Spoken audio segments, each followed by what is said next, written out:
తెలంగాణ ముఖ్యమంత్రి Revanth Reddy deputy CM Mallu బట్టి విక్రమార్క ఢిల్లీలో పర్యటిస్తున్నారు. సెప్టెంబర్ 30 లోపు స్థానిక సంస్థల ఎన్నికల ప్రక్రియను పూర్తి చేయాలని ప్రభుత్వాన్ని హైకోర్టు ఆదేశించడంతో ఈ పర్యటనకు ప్రాధాన్యత సంతరించుకుంది. మరోవైపు ఫిరాయింపు ఎమ్మెల్యేల అనర్హత వేటుపై లీగల్ ఒపీనియన్ తీసుకోవడంతో పాటు హైకమాండ్ భేటీ కానున్నారు.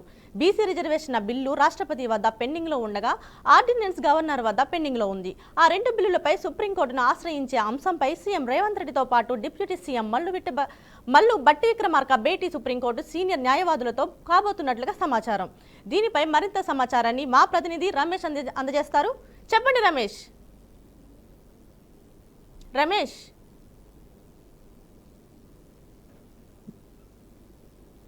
రమేష్ మ్యూట్లో ఉంది మీ ఫోన్. రమేష్ మ్యూట్లో ఉంది మీ ఫోన్.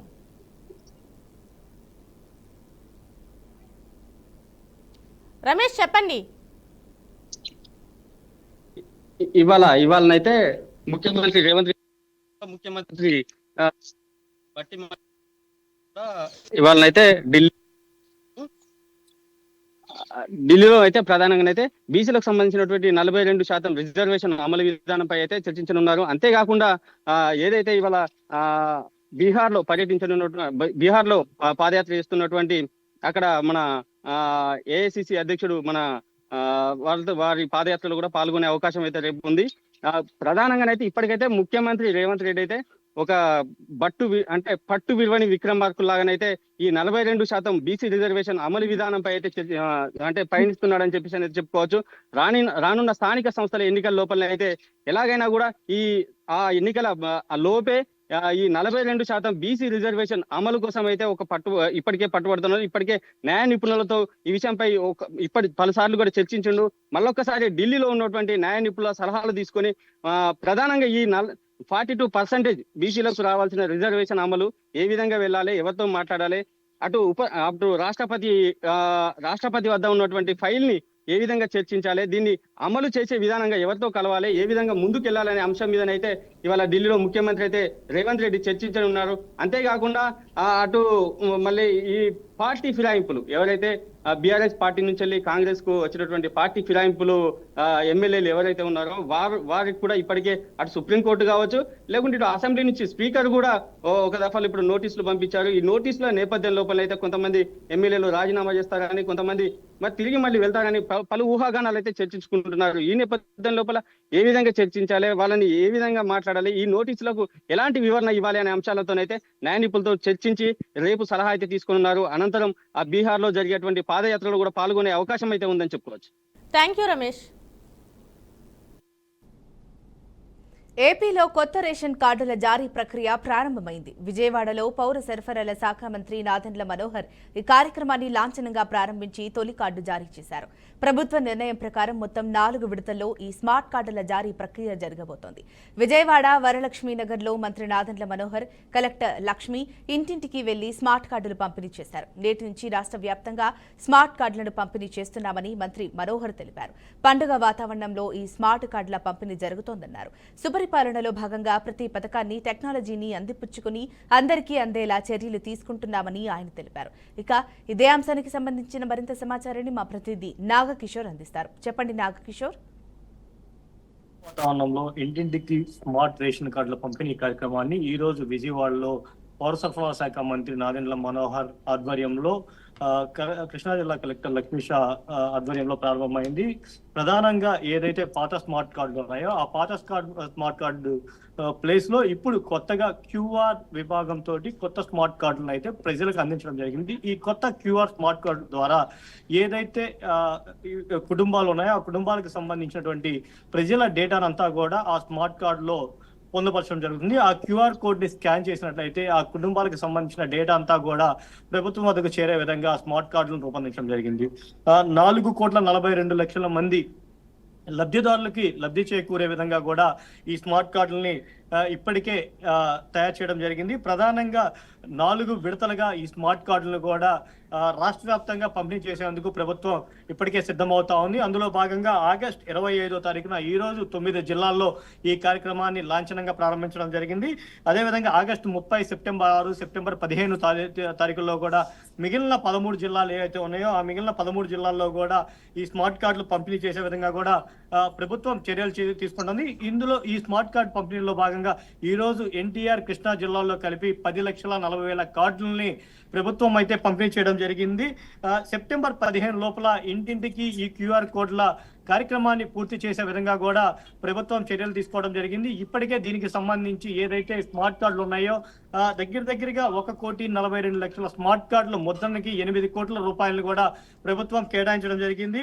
అందులో భాగంగా దీనికి సంబంధించి ఏమైనా మార్పులు చేర్పులు ఉన్నట్లయితే వీటిని సచివాలయంలోకి వెళ్ళేసి మార్పులు చేర్పులు చేసుకునే విధంగా కూడా ప్రభుత్వం ఇప్పటికే ఆదేశాలు జారీ చేయడం జరిగింది. దీనికి సంబంధించి ఏమైనా సలహాలు, సూచనలు, ఫిర్యాదులు ఉన్నట్లయితే 1967 నెంబర్ని కేటాయించి ఆ నెంబర్కి కాల్ చేసేసి ఏమైనా ఫిర్యాదులు ఉన్నా కానీ దీనికి సంబంధించి ఏమైనా సలహాలు, సూచనలు ఉన్నా కానీ తెలపవచ్చు అంటూ కూడా ప్రభుత్వం ఒక నెంబర్ని అయితే ఈ స్మార్ట్ కార్డు వాళ్ళకి కేటాయించడం జరిగింది. అదేవిధంగా కొండ ప్రాంతాలు, దూర ప్రాంతాలు ఉండే వారికి సబ్ డిపోల ఏర్పాట్ల అంశం గురించి కూడా ముఖ్యమంత్రి చంద్రబాబు నాయుడు తోటి చర్చిస్తున్నట్లు కూడా నాదెండ్ల మనోహర్ చెప్పడం జరిగింది. అదేవిధంగా రాష్ట్రంలో ఉన్నటువంటి 29,000 చౌక దుకాణాల ద్వారా పామాయిల్, గోధుమ, కందిపప్పు వంటి నిత్యావసర సరుకులను కూడా సప్లై చేసే విధంగా కూడా చర్యలు చేపట్టినట్లుగా మంత్రి నాదెండ్ల మనోహర్ ఇప్పటికే స్పష్టం చేయడం జరిగింది. అదేవిధంగా పిఓసి మిషన్లను కూడా అప్గ్రేడ్ చేస్తున్నట్లుగా కూడా మంత్రి నాదెండ్ల మనోహర్ ఇప్పటికే దీని మీద స్పష్టత ఇచ్చారు. ఈ స్మార్ట్ కార్డుల ద్వారా ఇప్పుడు ఒక ప్రాంతంలో ఉన్న వ్యక్తి రాష్ట్రంలో ఎక్కడైనా సరే రేషన్ తీసుకునే విధంగా కూడా చర్యలు తీసుకున్నట్లు మంత్రి నాదెండ్ల మనోహర్ చెప్పారు. ఎక్కడికెక్కడ పలు జిల్లాల్లో, పశ్చిమ గోదావరి జిల్లాలో మంత్రి ఎవరైతే నిమ్మల రామానాయుడు ఉన్నారో నిమ్మల రామానాయుడు, అదేవిధంగా తాడేపల్లిలో కందుల దుర్గేష్, రాజమండ్రిలో ఎమ్మెల్యే ఆదిరెడ్డి శ్రీనివాస్, ఇలా అందరూ కూడా పండగ వాతావరణంలో రాష్ట్ర వ్యాప్తంగా 13 జిల్లాల్లో ఈ స్మార్ట్ కార్డుల కార్యక్రమాన్ని అయితే ప్రారంభించారు. Right, thank you Nagakishore. Chandrababu సొంత నియోజకవర్గమైన కుప్పం ఎట్టకేలకు నీటి తడిని చూసింది. శతాబ్దాల నిరీక్షణకు చరమాంకం పలుకుతూ శ్రీశైలం జలాశయం నుంచి పోతిరెడ్డిపాడు ద్వారా వచ్చిన కృష్ణా జలాలు కుప్పం గడ్డను తాకాయి. హంద్రి నీవా కాలనీలోకి నీరు చేరుకున్నాయి. ఈ చారిత్రక ఘట్టంపై ముఖ్యమంత్రి చంద్రబాబు స్పందిస్తూ ఎమోషనల్ అయ్యారు. ట్విట్టర్ వేదికగా నాడు చెప్పాను, నేడు చేసి చూపించాను అంటూ తన హర్షాన్ని వ్యక్తం చేశారు. అసెంబ్లీ వేదికపై ఇచ్చిన మాటను గుర్తు చేసుకుంటూ తాను అప్పట్లో చెప్పిన పాత వీడియోను కూడా షేర్ చేశారు. మదనపల్లె, పొలవనేరులో పాటు పులివెందులకు కూడా నీళ్లు తీసుకొస్తారన్న మాట ఇప్పుడు నిజమైందని చెప్పారు. ఇక ఇదే అంశానికి సంబంధించి పూర్తి సమాచారాన్ని మా బ్యూరో చీఫ్ గోపీనాథ్ అయితే అందిస్తారు. చెప్పండి గోపీనాథ్.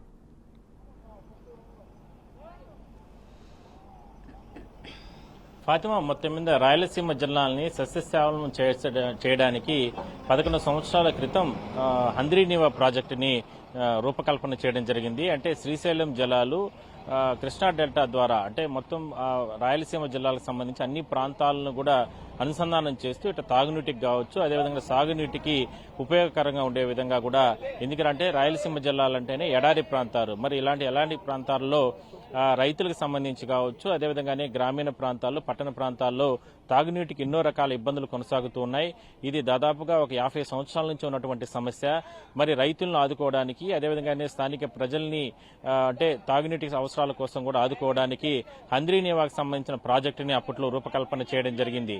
అయితే ఆ రూపకల్పన చేశారే కానీ ఎక్కడ కూడా అంటే మొత్తం కంప్లీట్ కాకుండా, అంటే ప్రాజెక్టుకి సంబంధించి కంప్లీట్ కాకుండా ఎన్నో అడ్డంకులు సృష్టించారు, ఎన్నో రకాల ఇబ్బందులు గురి చేసిన పరిస్థితి. అయితే కూటమి ప్రభుత్వం అధికారులకు వచ్చిన తర్వాత ఎట్టి పరిస్థితుల్లో కూడా హంద్రీ నీవా ప్రాజెక్టుని కంప్లీట్ చేస్తాం, శ్రీశైలం నుంచి కూడా మొత్తం వాటర్ అంతా కూడా అంటే కృష్ణా వాటర్ అంతా కూడా రాయలసీమ ప్రాంతాలకు మళ్లించి కుప్పం వరకు కూడా ఆ నీళ్లుని తీసుకొని వస్తాం. దానివల్ల ప్రజలకందరికీ కూడా మేలు జరుగుతుంది, తాగునీటికి సాగునీటికి అన్నిటికీ కూడా ఉపయోగకరంగా ఉంటుందనే ఆలోచనతో ముఖ్యమంత్రి చంద్రబాబు నాయుడు ఒక నిర్ణయం తీసుకోవడం జరిగింది. అయితే గత 3-4 సంవత్సరాల్లో ఆ ప్రాజెక్టుకి సంబంధించి మందకొడిగా కొనసాగినప్పటికీ కూడా ఈ ప్రభుత్వం అధికారులకు వచ్చిన తర్వాత ఈ 13-14 కాలంలో అత్యంత వేగంగా పనులను కంప్లీట్ చేసి గత 2 రోజుల క్రితం అంటే ఆ మధ్య కాలంలో అనంతపూర్లో ఆ వాటర్ని అంతా కూడా అక్కడికి వచ్చిన తర్వాత అక్కడ ప్రత్యేకంగా అక్కడ స్థానికులు అదేవిధంగానే పెద్ద ఎత్తున జలహారతులు ఇచ్చి పూజలు కొనసాగించారు.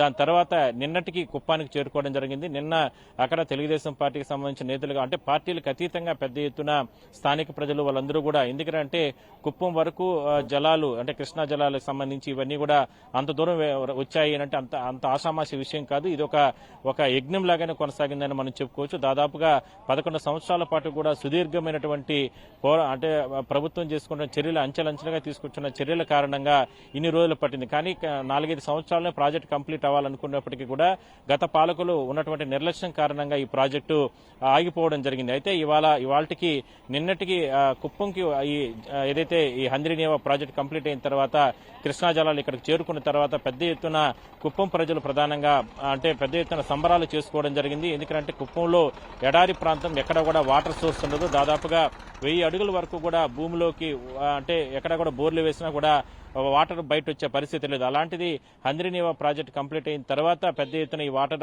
ఆ ప్రాంతానికి వచ్చిన నేపథ్యంలో మొత్తం చిత్తూరు జిల్లా వ్యాప్తంగా కూడా ఆ ప్రభావం ఎక్కువగా ఉండే అవకాశం అయితే ఉంటుంది. మరో 2 రోజుల్లోనే అంటే వినాయక చవితి అయిపోయిన తర్వాత 29, 30 ఈ 2 రోజుల్లో ముఖ్యమంత్రి కూడా చంద్రబాబు కుప్పానికి చేరుకోబోతున్నారు ఆయన సొంత నియోజకవర్గానికి. ఆ సందర్భంలోనే పెద్ద ఎత్తున మరికొన్ని అంటే జలహారులతో పాటు మరికొన్ని భారీ బహిరంగ సభలు కూడా ఏర్పాటు చేసి మొత్తం ఈ చేసినటువంటి ఈ యజ్ఞానికి సంబంధించిన అన్ని విషయాలను కూడా ఆయన మాట్లాడే అవకాశం అవుతుంది. దీని ద్వారా హంద్రీనీవా ప్రాజెక్టు కంప్లీట్ అయిన కారణంగా రాయలసీమ సస్యశాలం అయ్యేటటువంటి అంశాలను కూడా ఆయన ఆ సందర్భంగా చెప్పే అవకాశం అయితే ఉంది. Right, thank you Gopinath.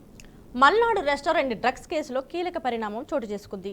గచ్చిబౌలిలో drugs పార్టీపై రైడ్స్ చేసిన పోలీసులు 4గురిని అరెస్టు చేశారు. అమెరికా నుంచి రిటర్న్ వచ్చిన నీలిమతో పాటు మరో 3 అరెస్టు చేశారు. కుటుంబ సభ్యుల కారణంగా నీలిమ డ్రగ్స్ కు అలవాటైనట్లు తెలిపింది. నీలిమతో పాటు రాజమండ్రి డిప్యూటీ ఎంఆర్ఓ మణిదీప్ను కూడా లీగల్ టీం అరెస్టు చేసింది. మల్నాడు రెస్టారెంట్ డ్రగ్స్ కేసులో కీలకంగా ఉన్న విక్రమ్, ధర్మతేజ కలిసి డ్రగ్స్ విక్రయాలు చేసినట్లు పోలీసులు తెలిపారు. బెంగళూరు నుంచి డ్రగ్స్ తీసుకొచ్చి సేవిస్తుండగా రెడ్ హ్యాండెడ్ గా పట్టుకున్న ఈగల్ టీం కేసులు నమోదు చేసింది. దీనిపై మరింత సమాచారాన్ని మా ప్రతినిధి రాజు అందిస్తారు. చెప్పండి రాజు. రాజు, మ్యూట్లో ఉంది మీ ఫోన్, చెప్పండి.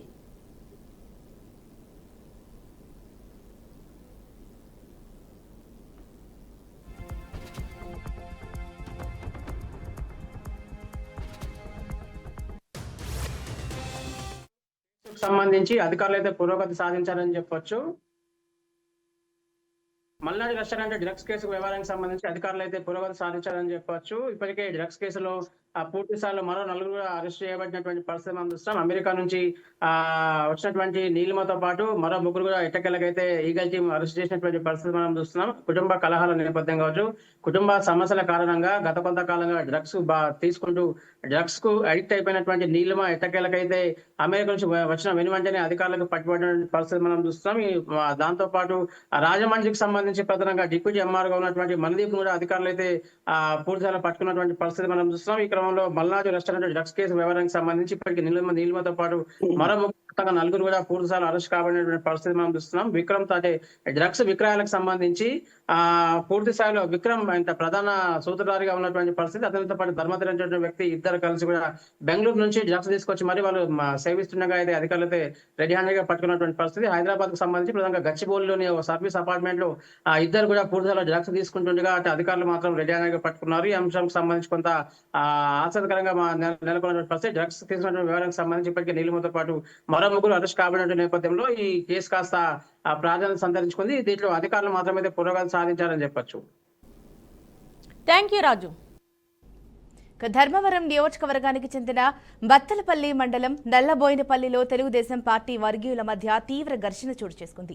బొగ్గు వ్యాపారానికి సంబంధించిన కమిషన్ల కోసం విశ్వనాథ నాయుడు వర్గానికి చెందిన కౌశిక్ రెడ్డి మరియు గంటాపురం జగ్గు వర్గం మధ్య ఆధిపత్య పోరు తార స్థాయికి చేరింది.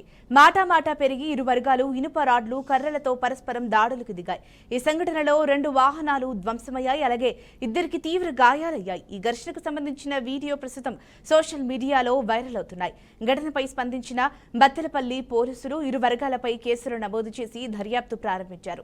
గ్రామంలో ఉద్రిక్త పరిస్థితులను నియంత్రించేందుకు పోలీసులు పటిష్ట భద్రతా ఏర్పాట్లు చేశారు. ఇక ఇదే అంశానికి సంబంధించిన మరింత సమాచారాన్ని మా ప్రతినిధి బసవరాజ్ అందిస్తారు. చెప్పండి బసవరాజ్. ఝాన్సీ, తెలుగుదేశం పార్టీలో రాష్ట్ర వ్యాప్తంగా ద్వితీయ శ్రేణిలో నాయకుల మధ్య అంతర్గత పోరు బాహాటంగా కనిపిస్తా ఉన్నది. అనేక నియోజకవర్గాలు అదేవిధంగా అనేక జిల్లాల్లో కూడా ఇదే పరిస్థితి కొనసాగుతుంది. ఇందుకు తాజాగా మనం ఏదైతే ధర్మవరం నియోజకవర్గం బత్తలపల్లిలో జరిగిన ఘర్షణని ఉదాహరణగా చెప్పొచ్చు. అంటే నేతలు ఏదైతే కమిషన్ల కోసం అనేక వ్యవస్థలను లేదా అనేక రంగాలలో తమ కమిషన్ల వాటా కోసం కకృతి పడుతూ అదేవిధంగా తెలుగు తమ్ముడు ఒకరినొకరు కొట్టుకుంటున్న పరిస్థితి పరోక్షంగా వైసీపీకి కొంత ఊతానిస్తున్నట్లు తెలుస్తా ఉంది మనకు. ప్రధానంగా బొగ్గుల వ్యాపారం ఏదైతే బీహార్ చెందిన ఒక కాంట్రాక్టర్ అంటే గత కొన్నేళ్లుగా వైసీపీ హయాం నుంచి అక్కడ బొగ్గుల వ్యాపారం చేస్తూ అంటే ఆ చుట్టుముట్టు పల్లెలు ఆ నియోజకవర్గము పల్లెల్లో పొలాల గట్లున్నా లేదా రోడ్డు పక్కన ఉన్న గట్లు వెంబడి ఉన్న కంప చెట్లు కొట్టుకొని వాటిని బొగ్గుగా మార్చి తదితర అంటే బెంగళూరు ఇతరత్ర నగరాలకు సరఫరా చేస్తున్న పరిస్థితి. అయితే ఈ కాంట్రాక్టర్ బీహార్ చెందిన ఈ కాంట్రాక్టర్ కమిషన్ ఒకరికి లేదా ఇద్దరికి ఇవ్వడం మూలంగా మిగతా వర్గాల్లో అసంతృప్తి వచ్చి ఈ విధంగా అందరూ కూడా ఆయన్ని వేధిస్తున్న పరిస్థితి. ఈ నేపథ్యంలోనే ఏదైతే విశ్వనాథ్ నాయుడు కావచ్చు లేదా ప్రభాకర్ నాయుడు కావచ్చు లేదా కౌశిక్ ఇలా వర్గాలు అందరూ కూడా అన్ని రకాలుగా ఆ కాంట్రాక్టర్ నుంచి కమిషన్ అడిగి డిమాండ్ చేస్తున్న పరిస్థితుల్లోనే విశ్వనాథ్ నాయుడు వర్గీయులు ఏదైతే కౌశిక్ వర్గం పైన దాడి చేసి నిన్న అంటే కారు అద్దాలు పగలగొట్టడం అదేవిధంగా రాళ్లతో కర్రలతో దాడి చేసి గాయపరిచిన పరిస్థితి. అంటే ఇలాంటి వాతావరణం అంటే పార్టీ పరంగా కొంత నష్టమని ఏదైతే పార్టీ శ్రేణుల్లో లేదా రాజకీయంగా చర్చ జరుగుతున్న నేపథ్యంలో అదేవిధంగా కౌశిక్ తన పైన జరిగిన దాడికి ఆయన కూడా వాంగ్మూలం ఇస్తూ ఏదైతే విశ్వనాథ్ నాయుడు 2 లక్షల అప్పు ఉన్నాను, అప్పు కూడా కట్టేశాను, బట్ ఆయన ప్రామిసరీ నోట్లు ఇవ్వలేదు, అది అడిగినందుకే ఈ విధంగా నా మీద దాడి చేస్తున్నాడని ఆయన చెప్పిన పరిస్థితి. అదేవిధంగా కౌశిక్ పై కూడా స్థానిక పోలీస్ స్టేషన్ లో ఒక కేసు నమోదు చేశారు. ఏదైతే కంట్రీమేడ్ పిస్టల్ ఆయన అనాథరైజ్డ్ గా లేదా ప్రభుత్వ అనుమతి లేకుండా పెట్టుకున్నాడు ఇంట్లో అని చెప్పి కంప్లైంట్ రావడంతో ఇల్లు సోదా చేసి ఆయన పైన ఆ రకమైన కేసు పెట్టారు. అంటే ఓవరాల్ గా తెలుగుదేశం అంటే ద్వితీయ శ్రేణి తమ్ముల మధ్య ఈ కమిషన్ల వాటా పార్టీకి పరోక్షంగా కొంత మైనస్ అని చెప్పవచ్చు. ఈ రకమైన వాతావరణం పార్టీకి మంచిది కాదని నియోజకవర్గ స్థాయి లేదా జిల్లా స్థాయి అధికారులు ఇప్పటికే హెచ్చరించినట్లు తెలుస్తా ఉంది. అయితే ఒక్క అనంతపురం జిల్లాలోనే కాకుండా సుమారుగా అంటే రాయలసీమ అన్ని జిల్లాల్లో కూడా అంటే మండల స్థాయిలో జిల్లా స్థాయిలో తాలూకా స్థాయిలో అన్ని రకాలుగా కూడా తెలుగు తమ్ముల మధ్య వర్గ విభేదాలు ఉన్నాయి. 2-3 గ్రూపులుగా ఎవరికి వారు మేమే ఇన్ఛార్జీలము మామటే చెల్లాలని ఒక వర్గపోరు కొనసాగుతున్న నేపథ్యంలో ఇలా కమిషన్ల కోసం లేదా ఇతరత్ర ఉపాధి పనులు కావచ్చు, డీలర్షిప్లు కావచ్చు, ఇలా రకరకాలుగా వాళ్ళు కొట్టుకుంటున్న పరిస్థితి. ఇప్పటికే ఏదైతే మనం వైన్ షాపుల వద్ద కావచ్చు లేదా పర్మిట్ రూమ్ల వద్ద కావచ్చు, బెల్ట్ షాపులు కావచ్చు, ఈ రకంగా తెలుగు తమ్ముళ్ళు అంతా పంచుకు తింటున్నారు, జనాలను దోపిడీ చేస్తున్నారు, తాగుబోతులుగా మారుస్తున్నారని వైసీపీ దుమ్మెత్తి పోస్తున్న నేపథ్యంలో ఇలా కాంట్రాక్టర్ని అది బొగ్గు కాంట్రాక్టర్ కావచ్చు లేదా ఇతర రోడ్డు కాంట్రాక్టర్లు కావచ్చు ఇట్లా రకరకాలుగా కాంట్రాక్టర్లను కూడా బెదిరించి తమ వాటా రావాలని చెప్పి వాళ్ళు గొడవపడి పోలీస్ స్టేషన్లకు చేరుతున్న నేపథ్యంలో పార్టీ పరంగా ఇది మైనస్ అని అదేవిధంగా వైసీపీకి వాళ్ళు మాట్లాడడానికి లేదా వాళ్ళు విమర్శించడానికి ఒక అవకాశం ఇచ్చినట్లు అవుతుందని అంటే టీడీపీ శ్రేణుల్లోనే వాళ్ళలో చర్చ వస్తున్న పరిస్థితి. మరి ఈ ఘటనపై స్థానిక జిల్లా తెలుగుదేశం పార్టీ అధ్యక్షులు కావచ్చు లేదా పార్టీ శ్రేణులు కావచ్చు ఎలాంటి చర్యలు తీసుకుంటారో చూడాలి. Jhansi. Right, thank you Basavaraj. Medipalli గర్భిణీ హత్య కేసులో పోలీసుల దర్యాప్తు కొనసాగుతుంది. జీఆర్ఎఫ్ బృందాలు మేడిపల్లి ప్రతాప్ సింగారం మూసీలో గాలిస్తున్నారు.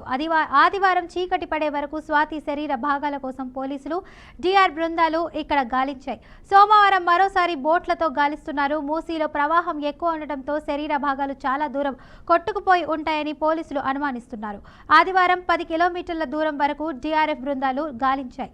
ఇక స్వాతి మృతదేహానికి పోస్ట్ మార్టం పూర్తి కావడంతో డెడ్ బాడీని కుటుంబ సభ్యులకు అప్పు చేశారు. అంత్యక్రియలు మహేందర్ రెడ్డి కుటుంబ సభ్యులే చేయాలని స్వాతి కుటుంబ సభ్యులు డిమాండ్ చేస్తున్నారు. ఇక ఇదే అంశానికి సంబంధించి పూర్తి సమాచారాన్ని మా ప్రతినిధి శ్రీనివాస్ అయితే అందిస్తారు. చెప్పండి శ్రీనివాస్. మేడ్చల్ జిల్లాలో జరిగినటువంటి మహిళా హత్య కేసు సంబంధించి చూసినట్లయితే కుటుంబ కలహాలకు సంబంధించిన విషయాలు లోకి వెళ్ళినట్లయితే పోలీసు విచారణ చేస్తున్నారు. ఇప్పటికే అంటే శరీర భాగాలని ముక్కలుగా నరికి మూసి పరివాహక ప్రాంతం అయినటువంటి మూసి నదిలో వేయడంతో తలామండము వేరు చేసినటువంటి పరిస్థితి. తలామండాన్ని పోస్ట్ మార్టం నిమిత్తము ఆసుపత్రి కూడా తరలించారు. అది పోస్ట్ మార్టం పూర్తి చేసి కూడా వారి కుటుంబ సభ్యులు కూడా అప్పగించారు. దోషిగా ఉన్నటువంటి వారిని చల్లపల్లి జైల్లో ఉన్నటువంటి పరిస్థితి. పూర్తిగా మిగతా అవయవాలు ఏదైతే మూసి పరివాహక ప్రాంతం ఉన్నట్టు మూసి పరివాహక ప్రాంతం పెద్ద ఎత్తున వాటర్ తో ప్రవహిస్తుంది. దీనికి సంబంధించి ఇప్పటికే బృందాలు, ప్రత్యేకించి బృందాలు కూడా గాలింపు చర్యలు కూడా చేపట్టినటువంటి పరిస్థితి. ఏది ఏమైనప్పటికీ పూర్తి స్థాయిలో కుటుంబంలో కలహాలతోటి ఒక పైశాచిక ఆనందంతో చేసినటువంటి ఈ యొక్క హత్య పెద్ద ఎత్తున కలవరం లేపింది. ఆ కుటుంబ సభ్యులే కాకుండా ప్రాంతం అదే ఆ జిల్లాలో రాష్ట్ర వ్యాప్తంగా సంచలనం సృష్టించింది అనుకోవచ్చు. ప్రధానంగా చూసుకున్నట్లయితే కుటుంబ కలహాల నేపథ్యంలో అనేక గొడవలు పడతారు, కానీ అనేక విధాలుగా చేస్తారు. ఒక ముక్కలుగా విభాగాలుగా నరికి అంత పైశాచికంగా ఒక గర్భిణీ స్త్రీని పెద్ద ఎత్తున ఒక చర్చ జరుగుతుంది. ఈ చర్చ జరగడం మూలంగానే ప్రధానంగా అతను ఏ విధంగా ఎంత పురాత్మకంగా తయారయ్యాడు అనేది పోలీసులు కూడా విచారిస్తున్నారు. ఈ విచారించిన క్రమంలో కూడా పోస్ట్ మార్టం నిమిత్తం జరిగినటువంటి అన్ని డెడ్ బాడీస్ ని కూడా పూర్తిగా కుటుంబ సభ్యులకు అప్పగిస్తారు. ఇక్కడ మాత్రం ఖచ్చితంగా ఆ కుటుంబ సభ్యులతో పాటు ఎవరైతే భర్త ఉన్నాడో వాళ్ళ కుటుంబ సభ్యులు మాత్రమే ఆ కార్యక్రమాలు చేయాలి, కానీ మేము చేయమనేది స్వాతి కుటుంబ సభ్యులు కూడా తేల్చి చెప్పినటువంటి పరిస్థితి. ఆనవాయితీ ప్రకారం భర్త సంబంధించినటువంటి కుటుంబ సభ్యులు వాళ్ళకి సంబంధించిన వాళ్ళే చేయాల్సి ఉంటుంది కాబట్టి చేయాలని కూడా వాళ్ళు పెద్ద ఎత్తున ఆందోళన చేస్తున్నారు. అయితే మిగతా శరీర భాగాలు, స్వాతికి సంబంధించినటువంటి మిగతా శరీర భాగాలు మూసీలో వేసినట్లుగాను అతను ముద్దాయి ధృవీకరించిన క్రమంలోనే అది మూసీ ప్రవాహం పెద్ద ఎత్తున హైదరాబాద్ నుంచి పెద్ద ఎత్తున మూసీ ప్రవాహం ఉండడంతో 15 కిలోమీటర్ల మేరకు అక్కడ ఉన్నటువంటి యూటీమ్స్ కానీ అక్కడ ఉన్నటువంటి ప్రత్యేక బృందాలు కూడా అక్కడ తనిఖీలు నిర్వహిస్తున్నాయి. ఇప్పటి వరకు మాత్రం మిగతా శరీర భాగాలు అందుబాటులోకి రాలేదు. అక్కడ వెతకడానికి మాత్రం ప్రత్యేక టీం కూడా ఏర్పాటు చేయడం జరిగింది. ఇది మేడ్చల్ జిల్లాలో జరిగినటువంటి ఘటనపై పూర్తిగా పోలీసులు ఒక నివేదిక ఏనున్నారు. దీనికి సంబంధించిన నిందితులను కూడా ఇప్పటికే పట్టుకొని చల్లపల్లి జైలు వేసినటువంటి పరిస్థితి. ఇక పూర్తి సమాచారానికి అయితే అక్కడ ఉన్నటువంటి పోలీసులు అక్కడ ఉన్నటువంటి విషయాలను కూడా మరి సమాచారం కొరకు వేచి చూడాల్సిన పరిస్థితి. ఇది తెలంగాణలో మేడ్చల్లో జరిగినటువంటి తాజా హత్య కేసుకు సంబంధించినటువంటి తాజా పరిస్థితి. Right, thank you Srinivas.